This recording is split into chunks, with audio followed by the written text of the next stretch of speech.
নদীর ওপরে বৃষ্টির শোভা পাগলাখালিতে। আমরা বেরোতে পারছি না, চারিদিকে বৃষ্টিতে আমাদের পাগল আটকে দিয়েছে, বলছে প্রসাদ খেয়ে যাও।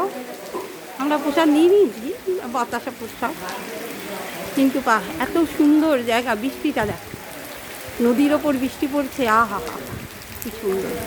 এই বৃষ্টিটাই হচ্ছে দেখার মতো। একটা মন্ত্রের মধ্যে এখন আমরা আশ্রয় নিয়েছি সবাই মিলে,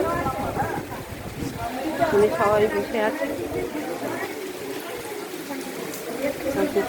হচ্ছে মন্দিরের খরচ। সব দাঁড়িয়ে আছে, বাপুরা দাঁড়িয়ে আছে, ভিকাদি, রাজুদি, স্বপন দাদা, সকলে গানের আর্টিস্টরা দাঁড়িয়ে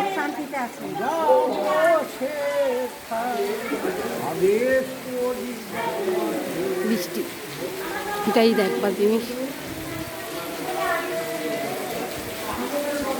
নদীর ওপরে বৃষ্টি পরিবেশ করছে।